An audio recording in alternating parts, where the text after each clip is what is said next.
நான் கார்த்திகேயன் திருநெல்வேலியிலேருந்து பேசுகிறேன். திருநெல்வேலி நகர்ப்புற பகுதியில் நெல்லை நேச்சுரல் கிளப் மற்றும் ஐந்திணை சார்பாக பேசிட்டு இருக்கேன். காலநிலை மாற்றம் அதனுடைய பாதிப்புகளை குறித்து மாநகராட்சியில் இருக்கிற பகுதி மக்களுக்கு ஒரு விழிப்புணர்வை ஏற்படுத்தி மரங்கள் நடுறது மூலமா அதோட பாதிப்புகளை குறைக்க உண்டான வழிகள் என்னங்கிறத செய்யக்கூடிய ஒரு தன்னார்வ அமைப்பாக நாங்கள் இருக்கோம். நம்ம இப்போ நிற்கிறது கல்டைக்குறிச்சி தாமிரபரணி ஆற்றுப்பாலம். தாமிரபரணி நதியானது தென் தமிழ்நாட்டில் ஓடக்கூடிய ஒரே பெருநியல் ரிவர், அதாவது தமிழ்நாட்டோட ஒரே ஜீவ நதின்னு சொல்லலாம். ஒரு ஜீவாதாரமாக எப்பவும் தண்ணி பாயக்கூடிய ஒரே நதி. இந்த ஆற்று ஆனது நம்ம பொதிகை மலையில் உற்பத்தியாகி ஒரு 128 கிலோமீட்டர் தமிழ்நாட்டோட தென் மாவட்டங்கள் வழியாக சென்று கடலில் கிடக்குது. இந்த கடலை சென்று அடையிறதுக்கு முன்னாடி இது பல்வேறு நகராட்சி, ஊராட்சி, கிராம பகுதியில் வழியாக செல்லுது.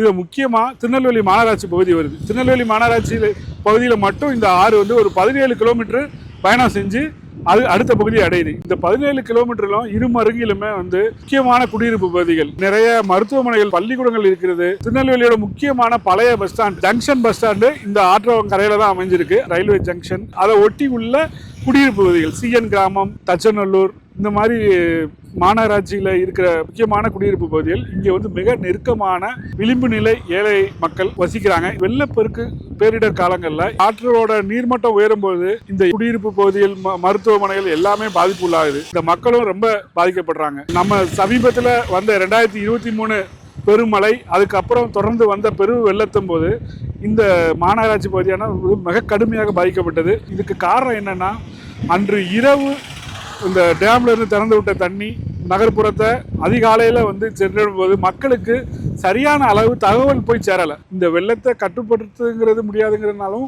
மக்களை எவ்வாறு ஒரு எச்சரிக்கை செஞ்சு இந்த வெள்ள பாதிப்புகளில் எப்படி குறைக்கலாம், இந்த வெள்ள பாதிப்புகளில் இருந்து மக்களை எப்படி துரிதமாக மீட்கலாம் அப்படிங்கிற ஒரு தொடர்பான ஒரு செயல் திட்டங்கள் வகுக்கப்பட்டது. அதன் விளைவாக திருநெல்வேலி மாநகராட்சி கெப்பாசிட்டிஸ் திட்டத்தோட சேர்ந்து இந்த புதுமையான திட்டத்தை முன்னெடுத்திருக்காங்க. இந்த திட்டம் என்னன்னா, தாமிரபரணி நதியோட முக்கியமான இடங்களில் தானியங்கி கேமரா, அப்புறம் தானியங்கி ரேடார் மூலமா தாமிரபரணி நதியில வர்ற நீரினோட அளவை தொடர்ந்து கண்காணிக்கிறாங்க. தாமிரபரணி தொடங்குற இடத்துல இருந்து மாநகராட்சி பகுதி வரைக்கும் அவங்க கண்டினியூஸா பல இடங்கள்ல இந்த மாதிரி தானியங்கி சாதனத்தை நிறுவியிருக்காங்க. இதோட பணி என்னன்னா, இந்த அந்த நிறுவப்பட்ட இடத்துல கீழே இருக்கிற நதியோட நீரினோட அளவையும் அதோட வேகத்தையும் கணக்கிட்டு மாநகராட்சியில் இயங்கக்கூடிய கண்காணிப்பு மையத்துக்கு தகவல்களை உடனடியாக கொண்டு சேர்க்குது. இந்த தகவல் அடிப்படையில் அவங்க இந்த பேரிடர் மேலாண்மையை திட்டமிடுறதுக்கும், பேரிடர் மேலாண்மை குழுக்களுக்கு தகவல் அளிக்கிறதுக்கும், அந்த பேரிடரை மேலாண்மையை எப்படி நிர்வகிக்கிறது அதுக்குண்டான பிளானிங்களுக்கு ரொம்ப இது உபயோகமாக இருக்குது.